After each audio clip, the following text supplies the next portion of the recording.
এক ছোট কিন্তু অনেক বড় ঈমানওয়ালা যুদ্ধ, যেখানে ঈমান, তাওয়াক্কুল ও ত্যাগ জয় পেয়েছিল।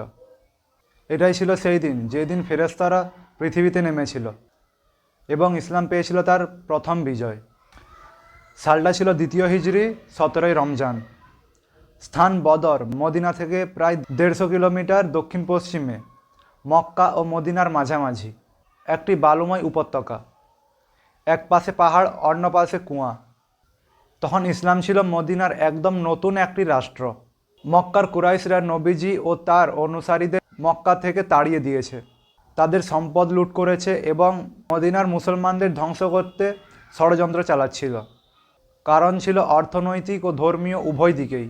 আবু সুফিয়ানের নেতৃত্বে কুরাইশদের এক কাফেলা সিরিয়া থেকে ফিরছিল, যার মধ্যে ছিল মুসলমানদের জোর করে নিজের অধীনে নিয়ে নেওয়া সম্পদ।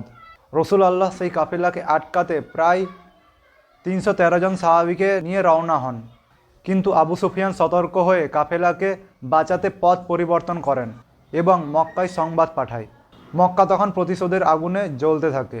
উতবা, শায়বা, আমর ইবনে হিশাম, উমাইয়া ইবনে খালফ, আবু সুফিয়ানের প্রমুখ মিলে প্রায় ১০০০ সৈন্যবাহিনী তৈরি করে বদরের দিকে রওনা হয়।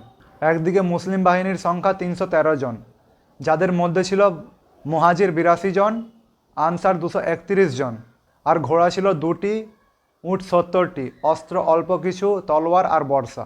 অন্যদিকে কুরাইশ বাহিনীর সংখ্যা ছিল ১০০০ জন, ঘোড়া ১০০টি, উট ৭০টি, অস্ত্র ছিল সজ্জিত সেনাবাহিনী। মুসলমানদের পতাকা বাহক ছিল মুসআব ইবনে উমাইর রাদিয়াল্লাহু আনহু, আর কুরাইশদের পতাকা বাহক ছিল তারই ভাই আবু আজিজ ইবনে উমাইর।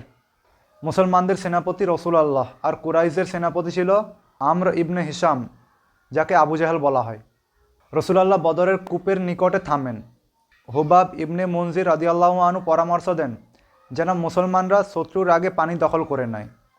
নবীজি সেই মত গ্রহণ করেন এবং মুসলমানরা কূপের কাছে অবস্থান নেয়। একটি ঘর তৈরি করা হয়, যেখানে নবীজি আল্লাহর কাছে দোয়া করতে থাকে।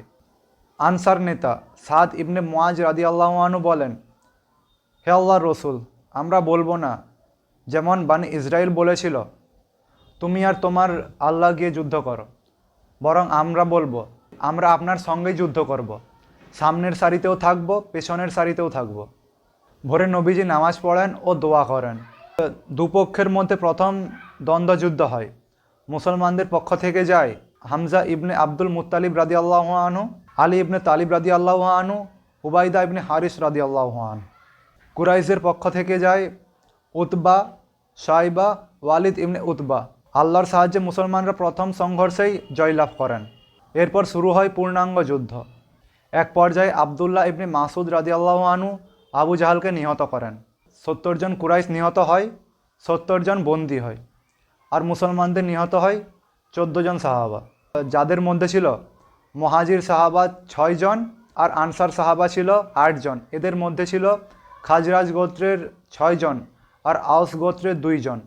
যুদ্ধ শেষে নবীজি নিহতদের কূপে ফেলে দেন এবং বলেন, তোমরা কি এখন বুঝলে তোমাদের প্রভুর প্রতিশ্রুতি সত্যিই ছিল? বন্দীদের সঙ্গে মহান আচরণ করা হয়। তাদের মধ্যে অনেকে ইসলাম গ্রহণ করেন, যেমন নবীজির চাচা আব্বাস ইবনে আব্দুল মুত্তালিব। কিছু বন্দীকে মুক্তি দেওয়া হয় এই শর্তে যে তারা মুক্তি পাওয়ার পর মদিনায় শিশুদের পড়াশোনা শেখাবে। এই যুদ্ধের পর ইসলামের প্রথম রাষ্ট্রীয় বিজয় হয় আর মুসলমানদের মনোবল বৃদ্ধি পায়। মক্কার কাফেররা ভয় পেতে শুরু করে আর নবীজির নেতৃত্ব প্রতিষ্ঠিত হয়।